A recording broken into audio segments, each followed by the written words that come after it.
Hearn, Turkey Al-Sheikh said that he wants you versus Frank Warren on a card. Were you aware of this, or did that just come off the card? Yeah, we had this conversation in Riyadh, and I think he saw the interest of myself and Frank together at the press conference, and he said, what we need to do is your team versus your team. And what a great opportunity. I mean, we've got so many ideas for that card. We need 10 more rather than 5, but it's a team event. I want to see bonuses for the teams, where you could lose your fight but you go ringside to see your guys winning 3-2 and the whole team gets a bonus. Reality style build-up shows as well, and also a huge amount of competition, and me and Frank screaming ringside for our guys. So it's going to be a huge event. People were saying this is a cash grab. Is that a bit unfair, because obviously Fury... Which one? Joshua Ngannou calling it a cash grab. Is that a bit unfair, considering sort of Tyson Fury, this fight may not have happened if Fury hadn't lost to Ngannou? Is it Fury's fault in that sense? Look at what we heard today. We heard that the winner of this fight will fight the winner of Usyk against Fury. So for us, that's exactly what we wanted to hear, because at the end of the day, this fight doesn't give us a lot other than a fight for the fans, an exciting fight, good financial opportunity. But now we know that if he knocks out Francis Ngannou, he will fight the winner of Usyk against Fury. And if Tyson Fury can do the business against Usyk, that makes that fight the biggest of all time. And you're going to see it. What do you make of Ngannou's comments that he feels that AJ is easier to drop than Fury? I mean, AJ will probably take more chances against Ngannou. Tyson Fury really didn't do a lot, because after he got hurt, he wanted to stay out of the way, and obviously had the Usyk fight to announce that night as well. So I think that the pluses of that fight are now we have tape on Francis Ngannou, only 10 rounds, but the minuses are his confidence must be through the roof through that performance, and he's going to be very dangerous on March the 8th. Frank Warren said that this would be the end for either guy at the top of the sport, which I kind of felt was a bit unfair on Francis. If he delivers a good performance in defeat, there's still some amazing matchups for him in the heavyweight division, with the likes of Wilder, even Zhang, Parker. Would you like to see him stick around regardless if he wins or loses? Yeah, look, AJ wants to be undisputed champion, certainly world champion, and if that's not available, what is the future in the sport? But you don't really want to be losing to Francis Ngannou, but at the same time, it can happen. So, got to be switched on and got to come through the fight. And you think there's a future for Ngannou in the sport, even if he for sure. He'd be 0-2, but he would have fought Tyson Fury and Anthony Joshua. It's not a bad couple of debuts, is it? Eddie, so he's talking about the winner of this, fighting the winner of Usyk Fury. There's obviously the rematch clauses in Usyk Fury deal, and there's also the situation with the IBF and Philip Hogan. This is mandatory.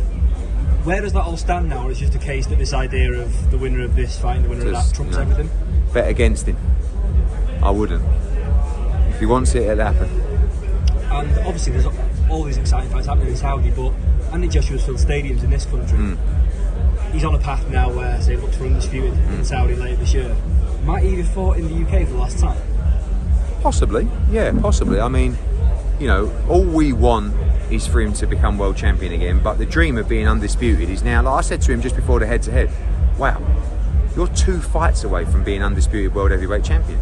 And if he beats Francis Ngannou, he's 1 fight away from becoming undisputed. What a comeback that would be, after we looked like it was all come crumbling down. So we're very proud of him, but we also know the jeopardy and danger that comes with the Francis Ngannou fight.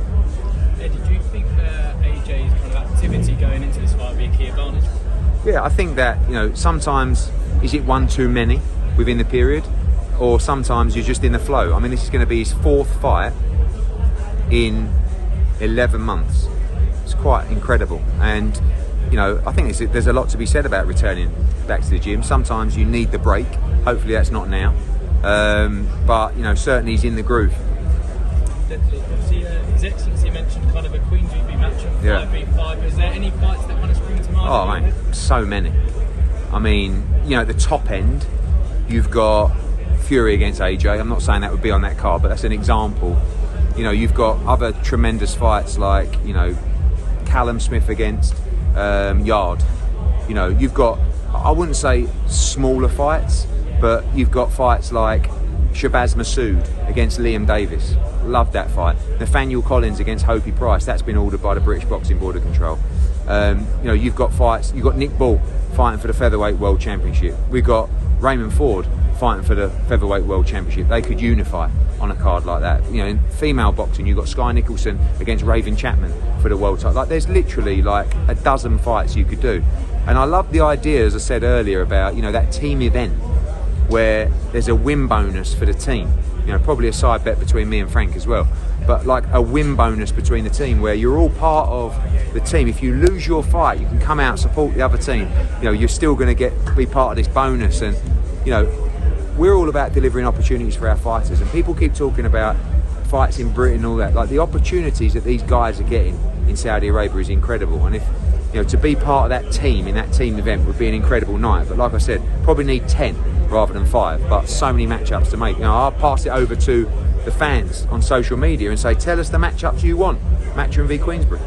Eddie, with obviously the money that His Excellency is putting into all of the shows coming, you know, this year, will we see Anthony Joshua fight at least 3 times, win or lose? If he wins or loses with Ngannou? Yeah, maybe. I mean, I think just the win. I think if you lose, who knows what's going to happen. There isn't a rematch clause, but, you know, could there be another fight with Ngannou? Maybe. You don't want to start building again.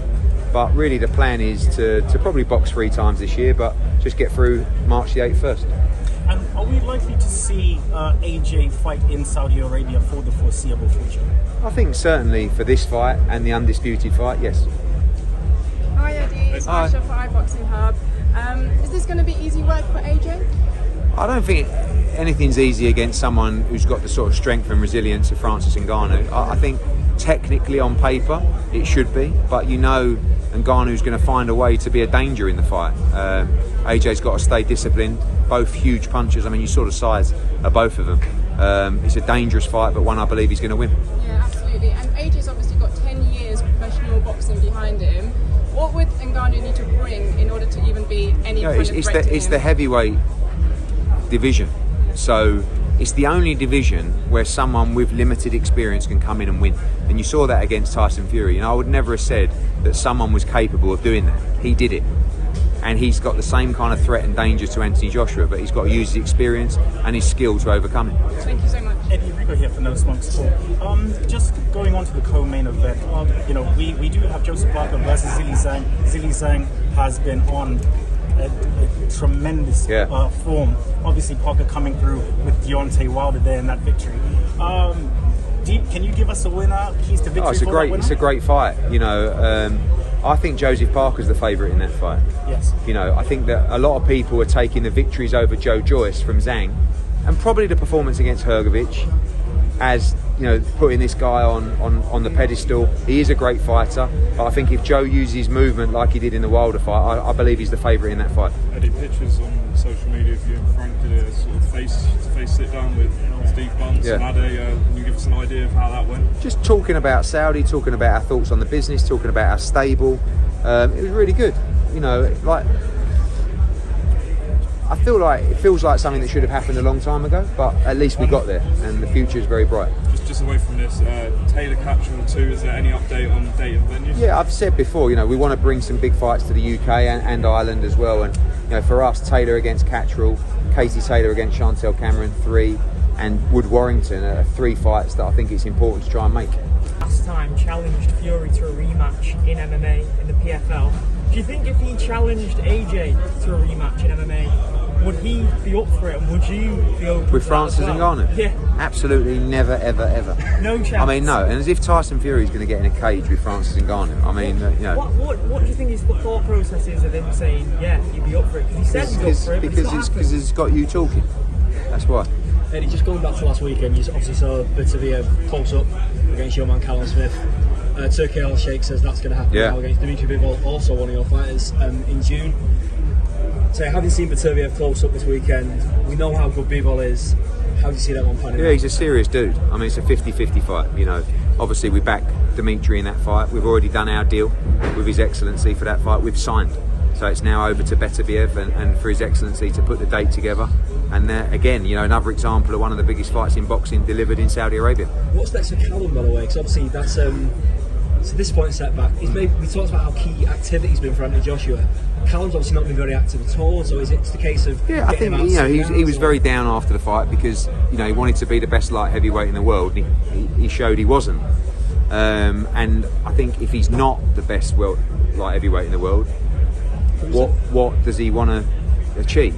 So there is a lot of big domestic fights out there for him. We talked about the Yard fight on the Matchroom Queensbury card, but is that going to get him motivated? He's going to see a few weeks now, a couple of months to lick his wounds and see if he wants to come back. And if he didn't, he's achieved a huge amount in the sport. He's won British, European, World, Ring Magazine championships. So, he could quite easily bow out. Cruiserweight possible or? No, definitely not. Eddie, just one question, sorry.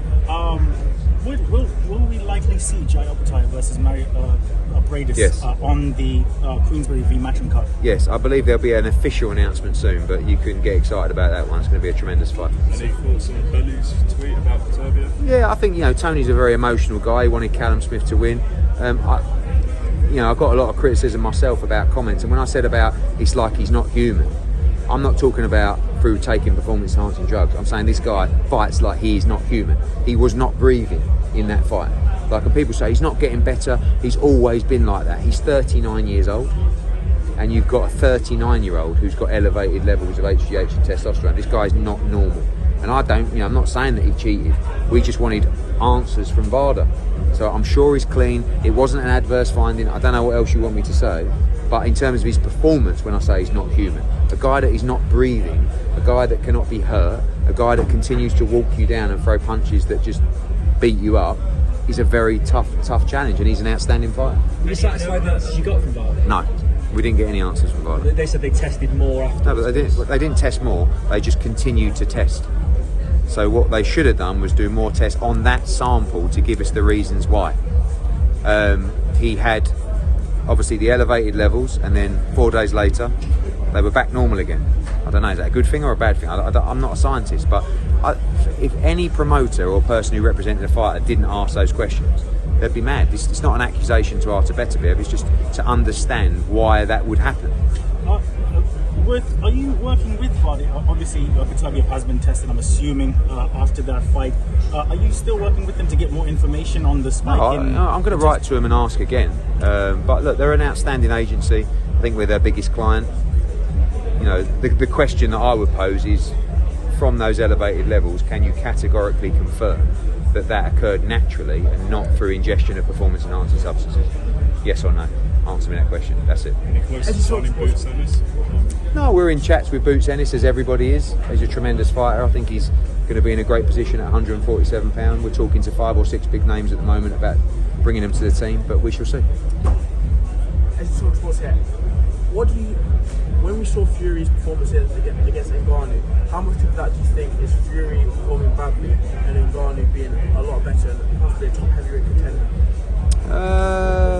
I think it's difficult to go into a fight with someone that you have no idea what they're going to do, how they're going to shape up, how they're going to throw a jab, little tells, everything. So it's difficult in that respect. I think Fury looked not scared, but obviously he had a fight already signed and he felt the power and he didn't want to engage. Is he at the end of the road? Is he slowing down? Is his punch resistance going? We'll find out on February the 17th. But I think you have to give credit to Francis Ngannou because he got in there and did it. Okay, last question, please. It's also been announced that Joseph Parker versus Zile Zhang's on the undercard of that. So we've got Joshua and Ngannou, obviously massive fight because both of them are from West African heritage. Obviously, it's in the Middle East. Zile Zhang's a massive draw in China. Do you think we could be seeing possibly record-breaking numbers here? Yeah, I mean, last show did great numbers. This is going to do even bigger numbers. You've also got Fury Usyk. You're bringing all the big heavyweights from around the world. We've also got Justice Huni on the card. A great Australian prospect. Other heavyweights, Moses Itumu, great young prospect as well. So it's great to see the heavyweight division moving and finally getting the fights that we want to see. Can I get your thoughts on Ryan Garcia moving past Devin Haney and wanting to fight Romero? Yeah, it's a shame. Cheers, mate. That's it. All right, good man. Good to meet you. It's disappointing for boxing, but obviously it's the easier fight is Rolly, so I understand. But how do you think that fight plays out? Which one? Rolly. Yeah, I think Ryan win that comfortably. Yeah. What about if Ryan wants to fight Devin Haney? No, I think Devin wins the fight, but you had. I thought we could have done that fight in Saudi, but you heard the comments earlier. What do you think is next for Devin Haney? Could fight the mandatory, could move up to 147, got a lot of options. Thank you. Right.